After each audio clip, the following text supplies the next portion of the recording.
front runner league.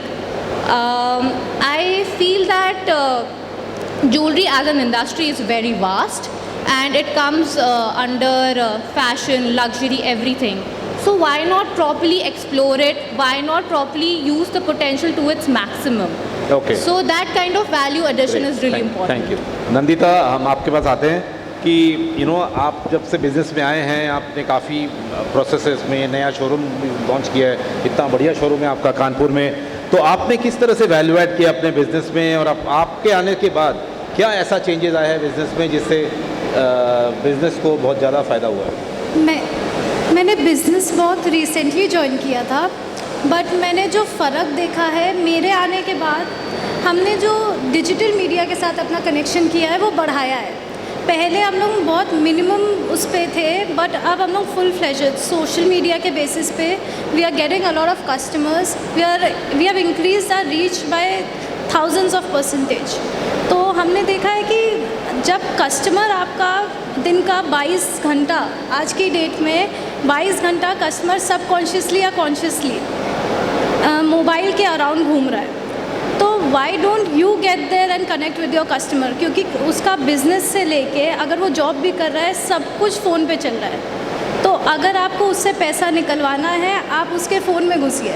तो मैंने वहाँ से रास्ता निकाला कस्टमर तक। बहुत बढ़िया, वेरी नाइस। सो फ़ोन से रास्ता निकाला है, very good. So we come to Saket. Saket is from Patna.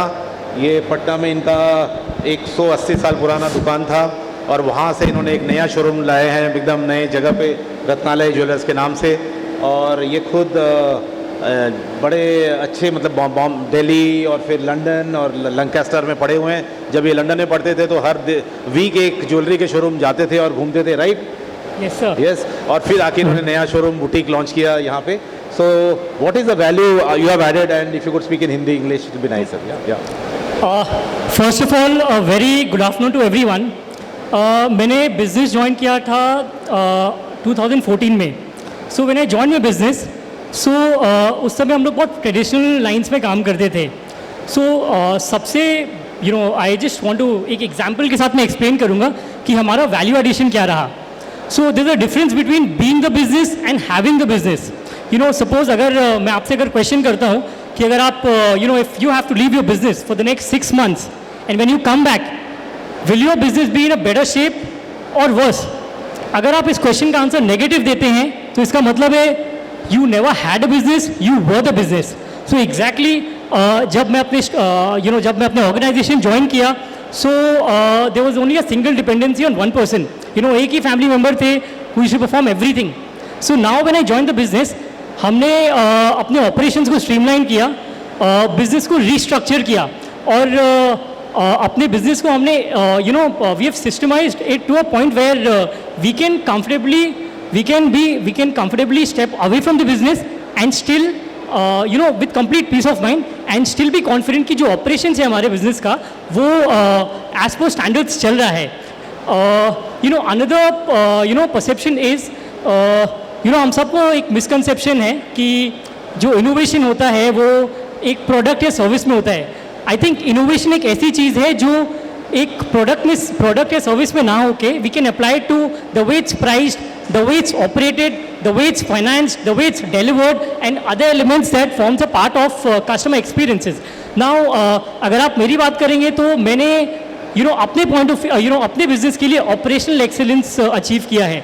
No, I have 2 stores right now, and we have better plans for Ratnale. But even if I'm not there for say a month or 2, even if my father is not there for a month or 2, हमारा business run करेगा, and we are confident not only it'll run, it'll be much more profitable because the greatest value addition जो हमने अपनी team के लिए add किया है वो हमने माइंडसेट बदल दिया है, एक कल्चर को ट्रांसफॉर्म कर दिया है, एक ऐसा कल्चर जहां लोग एक ओनरशिप माइंडसेट से काम करते हैं। ओनरशिप माइंडसेट का मतलब ये होता है कि you have to give your ownership to them and you have to take ownership of broader elements, which means मैं डे टू डे ऑपरेशंस में नहीं हूँ, but as a head of the organisation I have to be like a father of team. अपने team का you have to behave like I have to behave like a father of the team, which means आज अगर हमारे पास कोई manager है सो अगले वो 5 साल मेरे पास मैनेजर नहीं रहेगा, so I have to build new opportunities, so कल को वो मैनेजर से सीनियर मैनेजर बन जाए, उनको एक विजन दिखाना है, सो वो ओनरशिप माइंडसेट बहुत ज़रूरी है। एंड ऑफ कोर्स हम कोई भी सिस्टम बनाते हैं वो बिना टेक्नोलॉजी के पॉसिबल नहीं है। We have use a lot of technology, we have cloud based HR management system, हमारी खुद की इंटरनल ऐप है। And I think next month we are also about to launch an omni channel experience. हमारे खुद का iOS app and Android app launch हो चुका है, बट उसे एक प्रॉपर वे में हम लोग लॉन्च नेक्स्ट मंथ करेंगे। So I think the greatest value addition is transforming the culture of the organization. And let me tell you one more thing. Culture जो होता है ना वो एक concrete की तरह होता है. Culture is more like a concrete. अगर वो wet होता है so it can take any form. But since we are a generation old jeweler, so जब मैंने business join किया था तो मुझे जो culture मिला था वो set होके मिला था. So जब मैंने बिज़नेस ज्वाइन किया तो मैंने सबसे पहला काम किया अपने जो हेरिटेज स्टोर है, जो हमारा मेन स्टोर है, उसको रेनोवेट किया। रेनोवेशन का मतलब ये है कि मैंने बस स्ट्रक्चर ही रेनोवेट नहीं किया, मैंने ऑर्गेनाइजेशन का बिजनेस मॉडल को रेनोवेट किया। So I think that has been a wonderful experience for me, because now मैं डे टू डे ऑपरेशंस को छोड़ के एक ब्रॉडर एस्पेक्ट को बिजनेस को देख सकता हूँ। Great great, thank you. Just मैं आपको एक चीज़ बता दूं, इनके पिताजी ये जब पढ़ते थे स्कूल में, सनावर में पढ़ते थे, ये लॉरेंस स्कूल में, बोर्डिंग स्कूल में पढ़ते थे 12 साल। तो इनके पिताजी जब इनसे मिलने जाना चाहते थे वो नहीं जा पाते थे कि मेरे दुकान में पैसा कौन गिनेगा, बिकॉज वो जो कैश के वहाँ पे बैठते थे और सारा शोरूम का पैसा एक वो गिनते थे। और आज का टाइम ये है कि उनके पिताजी शोरूम में भी नहीं जाते हैं, पुराने वाले में भी नहीं जाते हैं, नए वाले में भी नहीं जाते हैं, और इनके सारे स्टाफ को एक आईपैड दिया हुआ है, कोई कैलकुलेटर यूज़ नहीं करता है। तो कोई भी प्राइस के लिए आपको खाली उसमें QR कोड डालना पड़ता है या इसके डालना पड़ता है और प्राइस आता है, और कस्टमर को वही दिखाते हैं।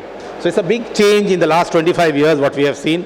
Also, I forgot to tell you that Surabhi also has come back from Australia. ये इंडिया आना ही नहीं चाहते थे, ये पेंडोरा में काम करते थे ऑस्ट्रेलिया में 4 साल। फिर जब कोविड हुआ तो वो यहाँ आए, and then her dad told her कि आप क्यों ना यहाँ पे हमारे नए शोरूम, हमारे डिफेंस कॉलोनी में, ये आप इसको संभालिए। And then she started because there was no choice, they couldn't travel to Australia during that time. And then now she is developed the Defence Colony showroom बहुत बढ़िया तरीके से और अच्छे चला रहे, जैसे like she is doing for digital media in Kanpur and getting customers through all phone. And we come to our fourth panelist mister Rishi. अब ये भी ज्वेलरी में नहीं आना चाहते थे, he is a 5th generation jeweller, jewellery showroom है उनका बहुत पुराना, और ये करते थे परफ्यूम का बिजनेस। He is into perfumes, he went to Delhi, perfume का बहुत ज़बरदस्त ब्रांड लॉन्च किया, इट्स कॉल्ड नीश, वो आज भी है, काफ़ी परफ्यूम्स का काम करते हैं ये। और इनको ज्वेलरी में जब इनको बोला गया कि आप ज्वेलरी में आइए कुछ कीजिए, तो इन्होंने कहा मैं तो ये पुराने शोरूम में तो आऊँगा नहीं, मेरे को कुछ अपना अलग से करना है। So Rishi, can you please tell us about your journey from perfumes to jewellery? Thank you. Yeah. So it was very difficult for me to understand jewelry as a whole business. 2015 is when I started working. So I had a perfume brand which I started in 2014. And my father was pushing me ki, nahi, you have to come back to the family business because 5 generation purana business hai, we cannot let it lose right now.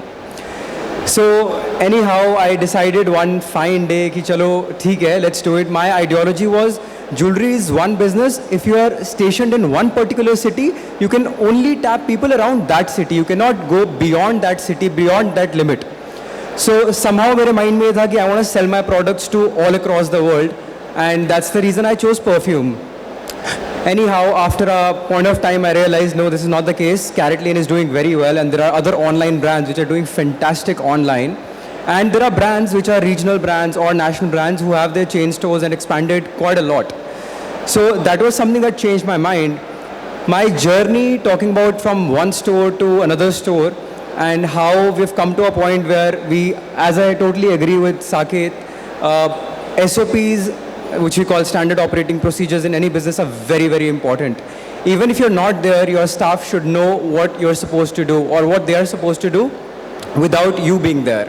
So SOPs are very important. That is what we have designed. We've come to a point where even if I'm not there in the store, we have a system jahan pe naya person can come on board, get the training done without me being there. Everything is recorded in a video format. Everything is documented so well all the FAQs. Since the last 3 years, any FAQ which a customer has or a staff has been documented and has been written and spoke about on a video, so that any person who comes in now can directly go through that and all the doubts that are there are clarified in one go itself. Two major things which I have personally realized. One is Sanskar. I have read this book very recently. It talks about the same. So why a family managed business, only a son or a daughter of a particular individual or an entrepreneur can do well in a business is because he's been engraved with those sanskars since childhood. He knows if he gets stuck, what his father is going to do. He knows if he gets into a particular situation, how to get out of it. But our staff doesn't know that. Our manager doesn't know that, because we do not give our sanskar, we do not give our core beliefs and values to those people. So another thing very important, have those in front of your entire staff. Whatever you believe in, your sanskars should come right in front of your staff. They should literally engrave it in their mind that this is what my boss wants, this is what my managing director wants, and this is how he is going to deal with that particular situation. So that is something that I have lately experienced. How you're going to grow is when these core values are engraved in your staff, and that's the journey beyond.